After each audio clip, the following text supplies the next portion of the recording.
Hey y'all, it's Denise and I'm in my studio this week. I was finishing up a project. It was actually a demo I was doing for my studio session Sunday class, and it was a fun project. It was two panels. There's two 11 by 14 watercolor papers taped onto this black foam core, and I just added things to the papers. I did marks, I did pictures, I did jelly prints, I did just a little bit of everything. Just threw them at those papers, covered them willy-nilly, no plan, nothing going on. Just two boards with a lot of stuff. And I wanted, for my class, I was demoing to them how to go in and negative paint around all of that and let the shape show up through the negative painting that you do around it. So in this case, the painting on the left was just going to be a fun little abstract. The painting on the right was going to be a floral. And that was my plan. Well, I got part way into it and then of course put it aside during class because I had students to help, and when I bring those demos back to my home studio, I try to finish them off for my students and to be able to share with them. So students out there, my students, this is the demo that I am finishing off for you, and we will be doing this again in our next session coming up. But I also thought I would share it with my YouTube, on my YouTube channel, because I think it's really important to know that you can never add too many layers. You cover things up, you add more things, you go back and forth. It's all about the back and forth. And it's kind of fun when you can go in and negative paint and have things show up around you. Now you will notice in this video as we go through, and I've speeded a lot of it up because otherwise you're watching me paint, and I know that's not that much fun. Well, it is in the beginning, but then it gets a little tedious. So I've speeded it up just so you can see the amount of layers that I put into these two pieces to have them show up for me the way they do at the end. And the amount of times that I literally go back and forth and change my colors. And sometimes I'm using colors that are just a shade or two different. But it's the process of letting those layers build up and letting what was underneath, the things that got to stay, allowing them to become the painting or what I'm painting about. So I'm I've added some captions in so you kind of know what I'm doing as I go along, and take it from there and just be able to see how important it is to build those layers up. Not only does it create a framework for your subject to come forward, but it also covers, it adds just depth and history into all those layers. You can still see, parts of those, the different colors showing up underneath. Sometimes things show up that you can paint around, little marks that you didn't plan to be there, but they work great with the painting.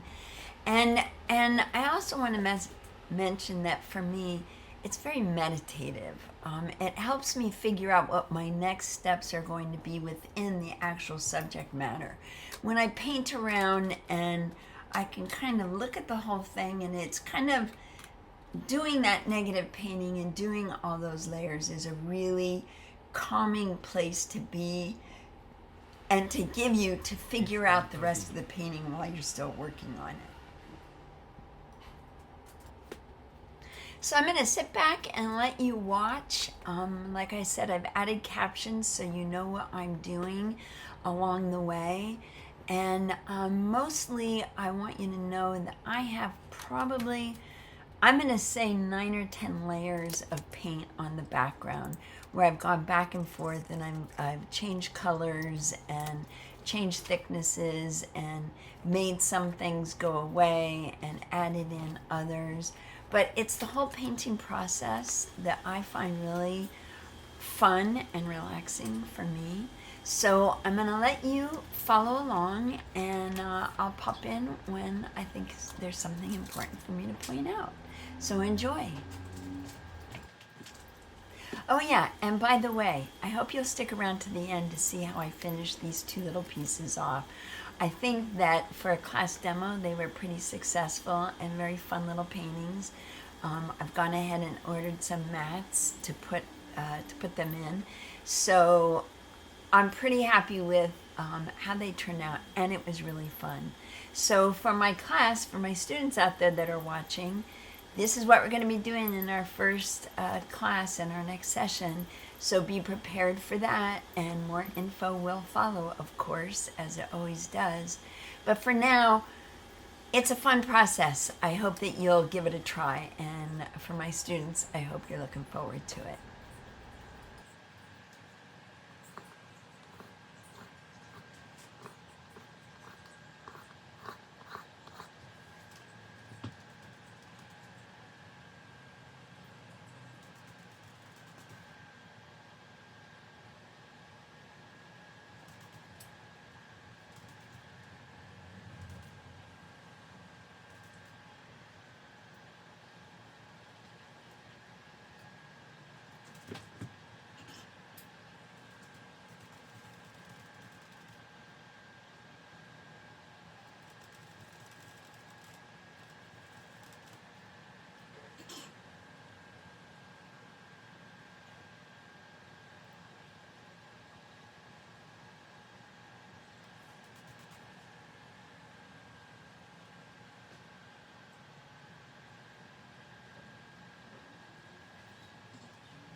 Okay, after finishing these guys up with my layers, I see that I can add a few more details.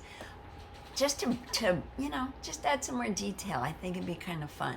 So I'm gonna add just some gel marks, some gel ink marks, and I'm going to add, let me see, what else am I gonna add? I'm gonna add a stencil. And on this one, I actually add some line work too, which you'll see in the final photo. But what I want you to really notice, looking back over the video, I didn't do a whole lot to the actual design. For instance, I didn't do a whole lot to spend a whole lot of time on the actual floral arrangement or on the vase or on the tabletop. I just created it all by negative painting in the layers that came around it. And the same with the little abstract that I worked on. Now with this one I needed to have a little bit more definition, and the word where was in there. So I thought, well, it's there, I better make something of it. That would be a good idea. So I added in some stenciling, and I wanted a large W as the beginning of the word where. But just the V and the W weren't enough. So to balance it out, I added the X. And most of the time when I add lettering and large text or large numbers, it's just more for the design element. It's not so much that I needed to say something. In this case, the W is part of where. And then I'm going in with gel ink on the floral and just adding some, some little marks in there that kind of tie it together and add a little definition. Bring those flowers up off the top of the canvas, off of the paper, without actually having to make more flowers. I'm just adding in the dark lines. And I think that is what is going to finish these pieces off. Again, it's mostly the layers that I created around it that made the subject matter show up.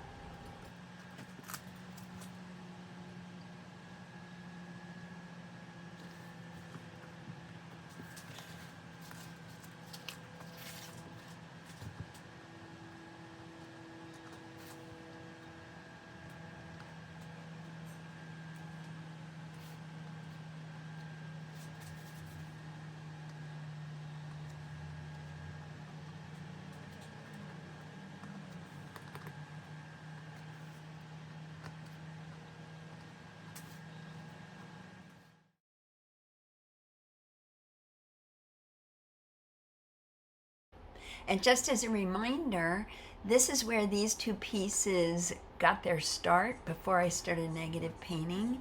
And I think they went a long way, and I had fun doing it. So thanks for watching, and I hope you'll consider subscribing and following along with my channel. And thanks for being here. Bye.